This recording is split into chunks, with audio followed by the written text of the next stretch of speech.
Welcome to the GDPR Weekly Show, one of the top 5 GDPR podcasts worldwide. Here is what's coming up in this week's episode. Coming up in episode 104 of the GDPR Weekly Show, we have news that Salesforce and Oracle are to be sued over their involvement with online ad tracking exchanges. We then have news from the UK Appeal Court, which has found that South Wales Police use of automated facial recognition technology has been unlawful. We then have news that Ofqual is to be investigated by the ICO here in the UK over its use of exam grade calculation algorithms. It's not often that it's the Information Commissioner herself who's making the news, but that's certainly the case this week when it was discovered that the UK Information Commissioner, Elizabeth Denham, has been working from her home in Canada during the COVID outbreak rather than her home in London. So we bring you the details. We then have news of a new COVID-19 tracking app from Moorish.com. And then news that the Office of Traffic Commissioners may be breaching GDPR by publicising OTC driver conduct hearing outcomes, including personal details of the drivers involved. We then look at the findings from the IBM Annual Cost of a Data Breach report. News that Instagram has retained data even after users have deleted it from their own accounts, and so is potentially in breach of GDPR. We have news that the Bletchley Park Trust has confirmed that it was affected by the Blackbaud data breach. We then cross to America, where Walgreens Pharmacy is apologising after looters stole paper prescriptions from their branches, which has resulted in a data breach. 2020 has been a bad year for the whole world, but especially for Canon, and we detail why that's the case. And then finally this week, we look at the effect of the Schrems II ruling on the transfer of genetic data, which of course can be so useful itself in the fight against diseases like COVID-19. So a good mixture of articles for you there this week. We hope you find them useful and informative. As always, if you have any feedback for us, please email feedback@gdprweeklyshow.com. Please be sure that we do read every single piece of feedback we receive, but unfortunately due to the volume we receive, we're not able to reply to each piece of feedback individually. But wherever possible, we do take your suggestions and incorporate them into future editions of the GDPR Weekly Show. So we begin this week with news that perhaps should remind organisations that it's not just penalties from the ICO or your country's equivalent that you need to worry about, but actually action being taken by consumers, members of the public who've been affected by things that you're doing which are breaches of GDPR. And the example this week that's come to the fore on that is Oracle and Salesforce being sued over online ad tracking. Class actions have been filed in Amsterdam and in London accusing Oracle and Salesforce of breaching GDPR in their processing and sharing of personal data to sell online advertising. This will obviously set a precedent if Oracle and Salesforce are found to have collected data by third-party cookies to process and share in order to sell targeted online advertising, and whether the court is satisfied that that is a breach of the General Data Protection Regulation, GDPR. Both cases are being brought by the Privacy Collective, a non-profit foundation set up for the purpose, and they centre on the use of third-party cookies to support dynamic ad pricing for targeted online advertising. The Privacy Collective said that Oracle and Salesforce were just two of a great many companies using cookies to track, monitor and collect the personal data of internet users and share it in a process called real-time bidding. Real-time bidding is a behind-the-scenes auction in which consumers' data is sold to advertisers, which then use these profiles to tailor ads that many people perceive follow them from website to website, even if they've never expressed an interest in the product for sale. The data typically collected to support this practice includes people's interests, their locations, income, relationship status, gender and or sexual orientation, age and education. This lawsuit claims that the collection and sharing of this data by Oracle and Salesforce is being done without clear consent and therefore goes against GDPR, and in fact has been in breach of the GDPR since it came into force. Also, the collectives say Oracle's and Salesforce's participation in the process of real-time bidding means it's essentially impossible for either of them to provide adequate information and obtain the needed consent, and also means that they lose control of the information to third-party ad companies that use their platforms. Rebecca Rumble, a class representative and a claimant in England and Wales, said everyone who has ever used the internet is at risk from this technology.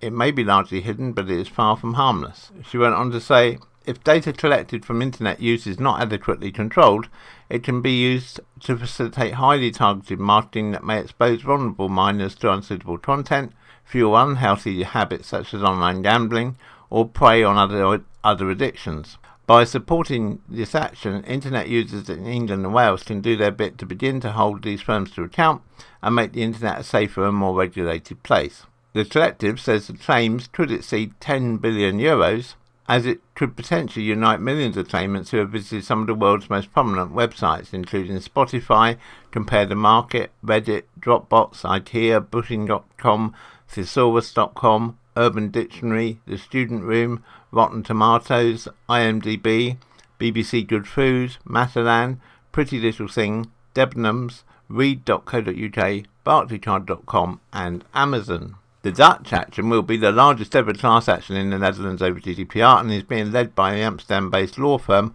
Bureau Brandé. The case to be filed in England and Wales in September 2020 will be led by City of London law firm Cadwallader. Melis Atkina, a partner at Cadwallader, said thousands of organisations are processing billions of bid requests each week with at best inconsistent application of adequate technical and organisational measures to secure the data, and with little or no consideration as to the requirements of data protection law about international transfers of personal data.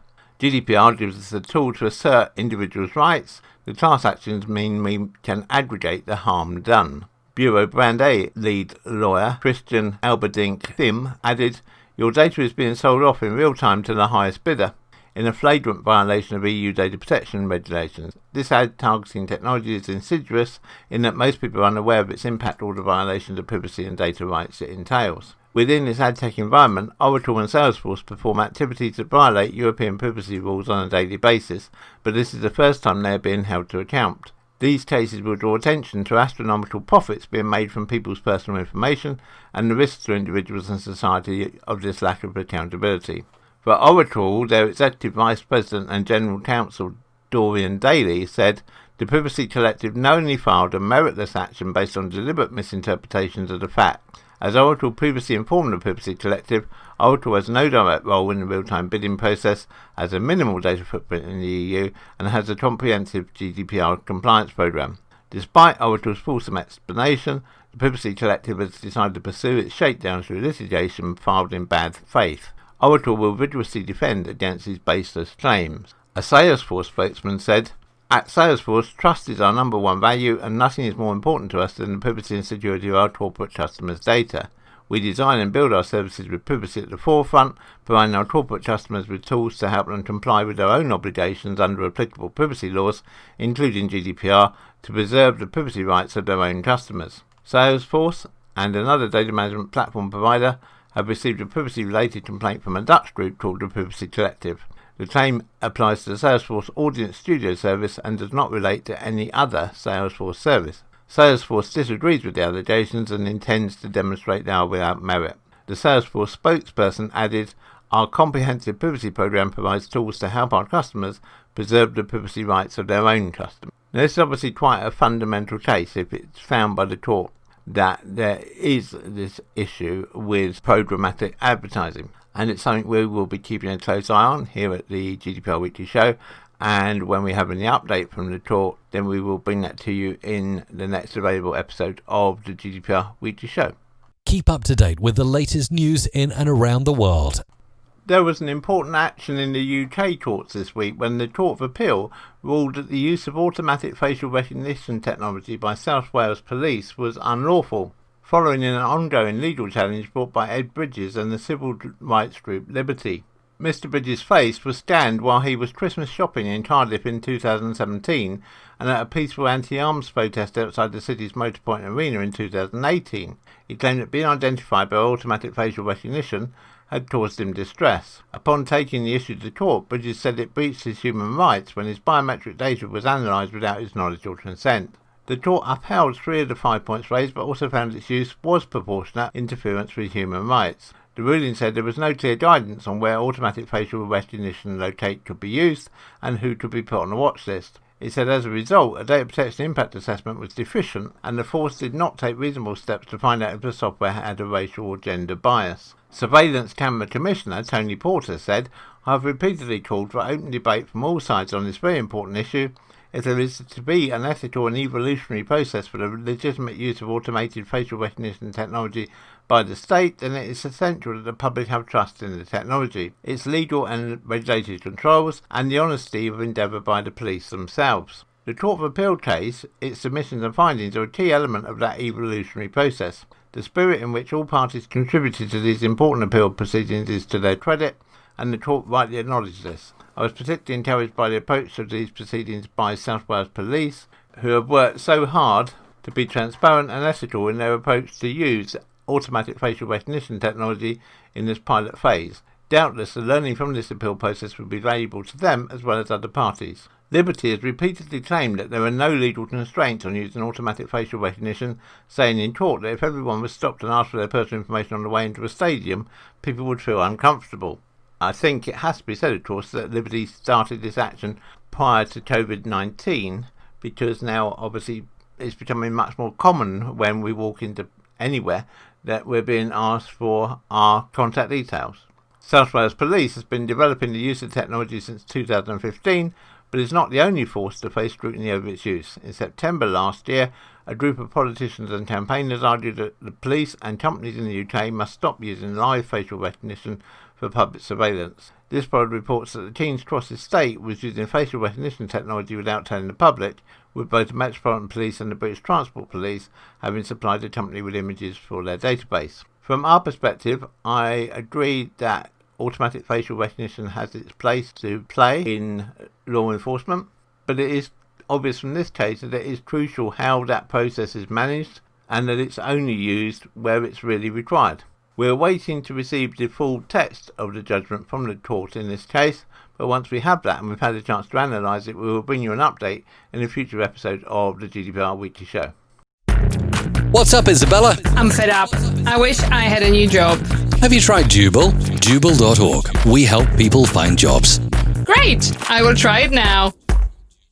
Anyone in the UK this week will be aware of the controversy which has come about from the automatic algorithms being used to calculate exam grades for people who've taken their A-levels in England and Wales and the equivalent in Scotland. And now the ICO, the Information Commission, has got involved and says it is engaged with exams regulator Ofqual after its use of an algorithm to calculate the A grades backfired. The Information Commissioner's Office, the ICO, said it's monitoring the developing scandal around the downgrading of almost 40% of A-level results in England and Wales, and of course everyone's watching very nervously here to see what happens to the GCSE results when they come out this week. The results were calculated by an algorithm developed by exams regulator Ofqual in place of exams cancelled because of the COVID-19 pandemic. The mass downgrading has been controversial and has seen thousands of students miss out on places at their desired universities, with many schools reporting dramatically lower results than in previous years. Although, it has to be said, the exams body themselves would say that the overall trend is still upward. The Equalities and Human Rights Commission has made a public intervention after it emerged that the algorithm treated private school pupils better than those from disadvantaged backgrounds, and there were also mounting calls for Education Secretary Gavin Williamson to quit his post. An ICO spokesperson said, "We understand how important A-level results and other qualifications are to students across the country. When so much is at stake, it's especially important that their personal data is used fairly and transparently. We have been engaging with Ofqual to understand how it has responded to the exceptional circumstances posed by the COVID-19 pandemic, and we will continue to discuss any concerns that may arise following the publication of exam results." GDPR places strict restrictions on organisations making solely automated decisions that have a legal and similarly significant effect on individuals. The law also requires the processing to be fair, even where decisions are not automated. Ofqual has stated that automated decision-making does not take place when the standardisation model is applied, and that teachers and exam board officers are involved in decisions on calculated grades. Anyone with any concerns about how their data has been handled should raise those concerns with the exam board first, then report to Ofqual if they're not satisfied. The spokesperson added the ICO will continue to monitor the situation and engage with Ofqual. Under GDPR, students have a right to request information about their performance, which may include their teachers' assessments, written comments about their provisional grade and or rank order, and past performance records. However, they do not have a right of access to any information they've recorded themselves, which means they cannot get copies of their answers from mock exams, assignments or other assessments. Since the results have been announced, the organisation to which the student makes a request, that is to say their school or sixth form college, must respond to their request within 30 days. More information on rights of access to this information and how to make a subject access request can be found on the ICO's website at ico.org.uk. From our perspective, I think while everyone appreciates the pressure which the exam boards and Ofqual are under to try and produce realistic results when students aren't sitting the exam they would normally sit, is of course difficult. But if decisions have been made based on social class rather than academic achievement, then that is clearly wrong. Now, in the real world, of course, in any exams there will always be winners and losers. That's just the way the exam system works. And at least the government has given the students a triple lock by saying either they can use these exam results, they can use their mock exam results to determine their grade, or they can retake the exams in October. And also it's just been announced in the last 24 hours that for any school that wishes to appeal, or any individual who wishes to appeal, the government will undertake to meet the costs of that appeal. So no one will be disenfranchised from appealing solely because they can't afford it. I suspect we will be returning to this issue in next week's episode of the GDPR Weekly Show, because the exam results problem is going to rumble on here in the UK. This is an important coronavirus update. It emerged this week that Elizabeth Denham, the UK Information Commissioner, has been working during COVID-19 from her home in Canada rather than her home in London. The news was greeted with fury from senior figures in the UK's data protection community, who accused Information Commissioner Elizabeth Denham of abandoning her post at a moment when data issues are most central. Tech policy analyst Heather Burns wrote on Twitter, "We are in a national crisis and she's abandoned her post. She must resign." Data protection consultant Pat Walsh said, "I'm taken back by this revelation. We need urgent change at the ICO." The news that Miss Denham, who is Canadian, is working in the Canadian Pacific time zone emerged in a Freedom of Information request sent to the Information Commissioner's office. It asked whether Ms Denham was working the same hours as her team. In response, the ICO said she works the hours required to perform the functions of her role and attends all necessary meetings and engagements, irrespective of any time difference. The ICO confirmed that Ms Denham was not on a leave of absence and is fulfilling all aspects of her role, and that the Department of Digital Culture, Media and Sport was aware of the arrangement. An ICO spokesperson told Sky News that all staff had worked from home since the start of the pandemic. The spokesperson said Ms Denham worked full-time from her home in London from the start of lockdown and has continued to work full-time from her home in Canada from the 13th of June onwards. Ms Denham is due to return to work from her home in the UK from the 7th of September.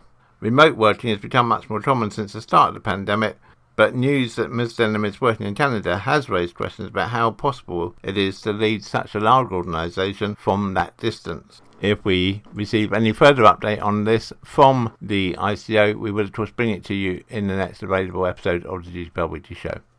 Helping you get through this COVID-19 period. Mask up and stay safe, everybody. Software developers in Greater Manchester have launched a new COVID-19 track and trace app for independent businesses. Altrincham-based Moorish has created the technology hoped to help firms record visitors to their venue without the need for any paperwork. It works by stores, restaurants and coffee shops being given a QR code to display in store, which was to simply scan into their smartphone. If a business receives a test and trace request from the NHS, Moorish will then pass on customers' names and email addresses to help with the fight against COVID-19. One of the first customers for the app has been Fitzwilliam and Hughes, a coffee shop business with venues in Rotherham, Sheffield and Leeds. Cassie Bruce, co-founder at Morris.com, a community-based loyalty app for independent businesses, said, "Our developers have been working flat out to produce this feature. Businesses are telling us they're finding manual paperwork hard to cope with and their records have to be GDPR compliant too. We're taking that worry and work away from them." Mark Casson from Fitzwilliam and Hughes said, "Using track and trace via Moorish has helped our business save time. With just one simple scan it's sorted. It's a no-brainer." If you own or operate a cafe, restaurant, shop or other venue that can make use of this application, you can find more details at more-ish.com. We should state, as always, that we at the GDPR Weekly Show have received no payment or other incentive for this article. And now, the rest of this week's news. A row is brewing here in the UK this week over a decision by the Office of the Traffic Commissioner, the OTC, to publish the outcomes of driver conduct hearings, which not just include the outcome of the case, but also give a lot of details about the driver, including the driver's full name, their date of birth, their postcode, and the date of the hearing. The OTC announced in June that it has started publishing the outcomes of hearings, and it followed widespread approval for this information in responses to a consultation in 2019. At the time, it said that traffic commissioners were complying with data protection rules. Publishing this information will make it easier for operators to find out if a driver has been subject to regulatory action, it said. This will help them to ensure that they do not use drivers who have not declared any action taken by a traffic commissioner against their vocational entitlement to their employers. The traffic commissioners have ensured they comply with data protection principles when publishing this data. So far, the names and details of more than 100 drivers have been published alongside the Traffic Commissioner's decision. However, a lawyer, Jonathan Backhouse, a director at Backhouse Jones, has said sooner or later a professional driver would sue under GDPR for what he is alleging is the unlawful disclosure of this information.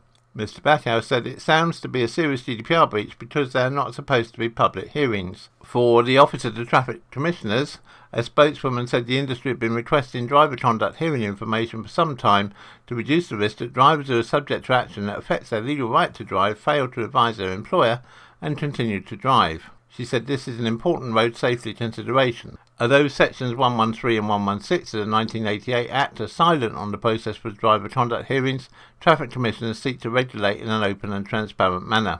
When consulting on changes to the statutory document in 2019, the traffic commissioners requested feedback on the value of making the process more transparent, and all respondents agreed the value of that principle with all issues fully considered as part of the consultation exercise. Traffic commissioners considered the law and have taken appropriate advice. The OTC spokeswoman added, "Furthermore, we understand the need for some legal representatives to publicise their practices, but it's the Commissioner's considered opinion that it is not the appropriate form for legal argument, particularly where the provision is fully compliant and answers the needs of operators and drivers." We have approached the ICO for their view on this, but we've not yet heard back from them, so when we do, we'll bring you that update in a future episode of the GDPR Weekly Show. You're listening to the GDPR Weekly Show with your host, Keith Budden. The annual Trust of a Data Breach report produced by IBM Security has come out this week, and we've had a chance to study it and draw out from it our top 10 conclusions of things that we've learnt from the report. The first is that the average cost of a data breach for 2020 was $3.86 million. That's taking into account all costs. That's cost of loss of business, cost of penalties, cost of compensation to people affected by the data breach. So average cost, $3.86 million. Perhaps quite scarily, the second thing it discovered was that businesses are taking an average of 280 days to identify and remediate a data breach. Our third finding was that compromised credentials and cloud misconfiguration are the most common way to access a network. The fourth thing we found was that attackers who were financially motivated were the most common, but not the most expensive, which was deemed to be nation-state level attackers with a cost of $4.3 million per breach. The fifth finding of the report was that 80% of breaches included some sort of personally identifiable information, PII, which has an average cost of $150 per record. Finding number 6 from the report was that healthcare is the most expensive industry for a data breach, which is largely because, of course, medical data is highly sensitive data. Seventh finding of the report was that the impact of COVID-19 was also apparent in breach responses. 76% of the report respondents said remote work would increase the time to identify and contain a data breach, but this was a temporary setback as organisations shift to use new tools and models of working. The eighth finding of the report was that there was a 27% reduction in time to identify a data breach when using automation, leading to cost savings of $3.5 million. The ninth finding of the report was that having an incident response plan resulted in an average cost saving of $1.12 million by containing the data breach in under 200 days. The final finding of the report, 10th finding, was that to reduce the chance of a data breach, it's important that you know what data you have, where it's handled and how. And of course you should have done that already as part of your GDPR preparations, but if you need help with that, then please do reach out to us at helpdesk@gdprweeklyshow.com, and one of our specialists would be delighted to talk you through the next steps of how that can be achieved. What's up, Mike? I'm fed up. I wish I had a new job. Have you tried Jubal? Jubal.org. We help people find jobs. Great, I'll try it now. The photo sharing app Instagram has been found to retain people's photos and private direct messages on its server even after users had removed them. The Facebook-owned service acknowledged the slip-up and awarded a security researcher $6,000 for finding the bug. Researcher Salgat Pakarel discovered the vulnerability when he downloaded his data last year from the photo sharing app. The data included photos and private messages that he'd previously deleted, alerting him to a problem, he said. Instagram didn't delete my data even when I deleted it from my end. When he realised this, he reported the bug to Instagram in October 2019 through its bug bounty program. He said Instagram fixed the bug earlier this month. The bug was a feature that Instagram launched in 2018 in response to GDPR, which requires any companies operating in Europe to notify the authorities within 72 hours of confirming a data breach or face stiff financial penalties. GDPR, which came into effect on May 25, 2018, has a data portability component requiring companies to give people access to their data. Instagram's feature allowing people to download their data came on the heels of its parent company Facebook providing a similar feature for its platform. This flaw is not the first time that Instagram has been found saving people's data even after they thought it had been deleted. Last year, security researcher Canon reported that the company keeps direct messages for years, even if people delete them from their feed. He also found that Instagram sent data from and to accounts that had been deactivated or suspended. A spokesperson for Instagram confirmed the bug and its fix and said there had been no evidence of abuse of the vulnerability. We asked the spokesperson about the other alleged instances where Instagram was retaining data, and they said they weren't in a position to comment at this time. The Bletchley Park Trust confirmed this week that it had been involved in the Blackbaud data breach, which we've mentioned in the last few episodes of the GDPR Weekly Show. And of course, for those of you who may be new listeners, just to say that Blackbaud were the target of a major data breach, which they resolved by paying a ransom to the cyber criminals who'd performed the breach. And that in itself, of course, the payment of the ransom has been a controversial decision. Bletchley Park, of course, is where the famous Enigma code encryption algorithm was broken during the Second World War. This week, Bletchley Park Trust officials have written to everybody on their mailing list to inform them about what has happened. A statement released by the park said, "We were recently notified by Blackbaud, one of our software suppliers, that they had suffered a data breach due to a ransomware attack on their own system. Unfortunately, a significant number of universities and charities have been affected by this issue, and this list includes the Bletchley Park Trust. This breach involved records containing personal information, which it may include one or more data fields such as names, titles, dates of birth, email addresses, donation history, mailing or e-newsletter list preference, event attendance or membership depending on data subjects' engagement with the Bletchley Park Trust. No financial or bank card details were held on the system," the statement said. It added, "The Blackbaud cybersecurity team, along with independent forensic experts and law enforcement agencies, successfully stopped the attack and secured the destruction of any data held by the cybercriminal. Blackbaud has informed us that it has no reason to believe that any data went beyond the cybercriminal and that the data was deleted after they paid a ransom. The Trust has assured people that their data is now secure." The Trust added, "Blackbaud have reported this breach to the Information Commissioner's Office, and we have also submitted our own report to the ICO and are working with them to ascertain any follow-up action which may be required. We have initiated a review of how and where we store our data and our future relationship with Blackbaud." One member of the Trust, whose data was on the park computer, was not happy though. He did not wish to be named, but he said, "I believe it's poor form that they're trying to imply that paying the ransom to criminals was somehow a successful containment of the incident by their IT supplier Blackbaud. In my view, this is a textbook case of how not to deal with a ransomware attack, and until we condemn such responses, we're going to see a lot more of these attacks." And regular listeners will know that that aligns with our own thoughts, that we personally believe it's never right to pay the ransom to someone in a situation such as this, because you have absolutely no way of being 100% certain that they have destroyed the data that they've stolen. so they could come back again at some point in the future and demand another ransom. And that's always the danger of paying a ransom to data criminals. 365 days of reliable and objective news. We cross to America now, where the personal information of over 72,000 Walgreens customers has been exposed after looters broke into nearly 200 stores and stole prescriptions. Walgreens is America's second largest pharmaceutical chain, who contacted their customers in July to disclose the data breach.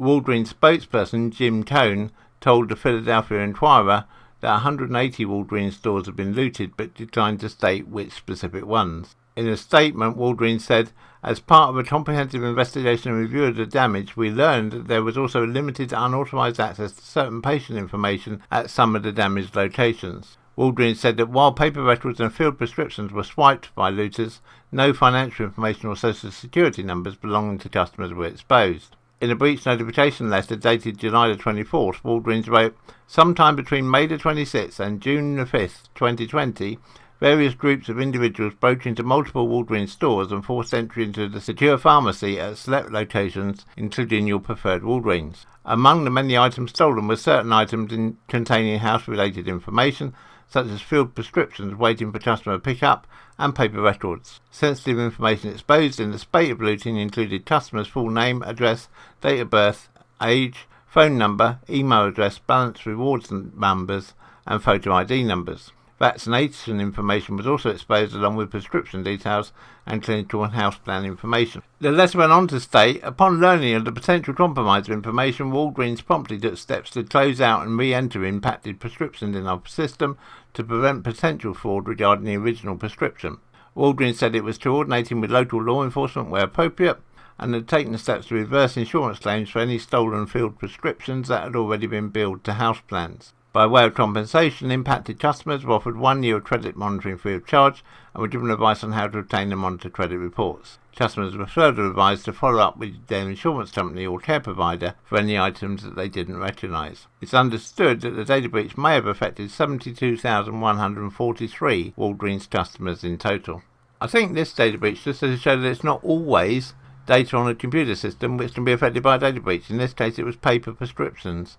And it is very important, and indeed it's part of GDPR, that you do ensure that your paper records you keep just as securely as you do the records that you keep on your computer. So do think about what you're doing with your paper records overnight, particularly if you're a pharmacy here in the UK, for instance. Are you locking the actual paper prescriptions away at night, or are you just leaving them in a tray on top of the counter ready to be processed tomorrow? Food for thought, perhaps, if you are a pharmacy or associated business here in the UK. You're listening to the GDPR Weekly Show with your host, Keith Budden. 2020 has been a year which has presented everyone with problems, not least, of course, because of COVID-19. But one company which most certainly can't wait for 2020 to finish is Canon. Canon are well known for their cameras and other image processing equipment, but what's let them down is their new service called Image.Canon. To do a bit of background, on July the 30th, the service stopped working.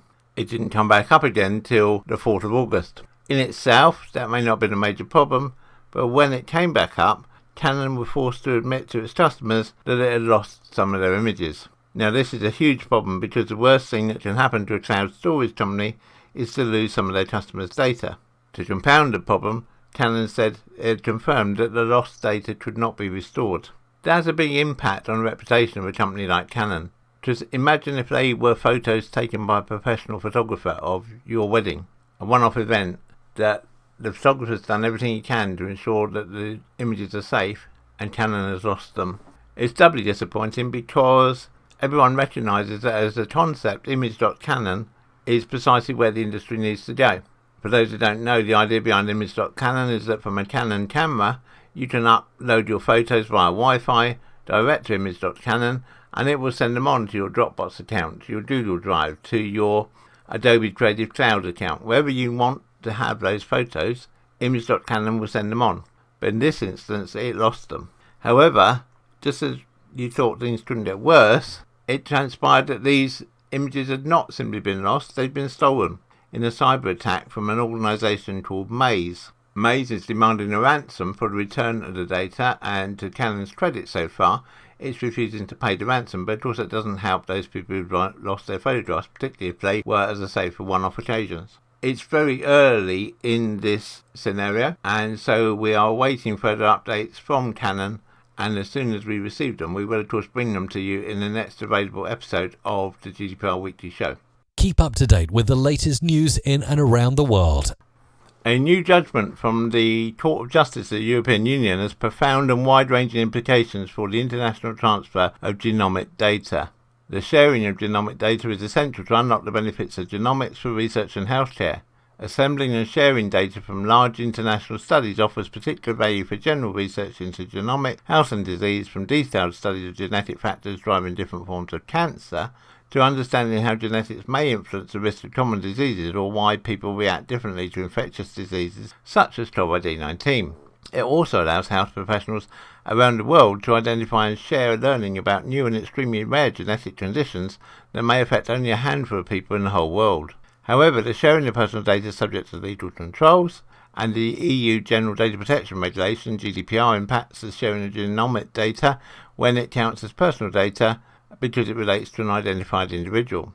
Where genomic data constitutes personal data, lawful processing requires a legal basis and may also need other legal mechanisms. Individuals and institutions wishing to participate in international sharing of genomic data therefore need to be aware of their legal duties, and in particular the impact of the new Schrems II judgment, which we've discussed a couple of times in the last few episodes of the GDPR Weekly Show, and doubtless we will continue to discuss. One of the issues, of course, with Schrems II is that it's made international data transfers between the EU and the US much more difficult with immediate effect, and transfers between the EU and the UK will be similarly affected after the 31st of December, when the UK, of course, will have fully enacted Brexit and left the European Union. Now, none of this is insurmountable, but it does cause problems, and we are continuing to work on a solution for Schrems II, and finding workarounds which work for our customers, our clients. And if you'd like to be part of our process on that, please do get in touch with us at helpdesk@gdprweeklyshow.com, and we'd be delighted to start discussing the options with you. So that brings us to the end of this week's episode of the GDPR Weekly Show. I hope you found it useful. I hope you found it entertaining. Please do let me know. Let me have your feedback by sending an email to podcast@insurity.co.uk. You can find out more about us at Insurity at www.insurity.co.uk. And I look forward to speaking to you again, same time, same place, next week. Have a good week, everybody, and remember to keep your data safe. And cut. That's a wrap. The GDPR Weekly Show is an Insurity production. Follow us on Facebook at www.facebook.com/Insurity. Until next time, bye-bye.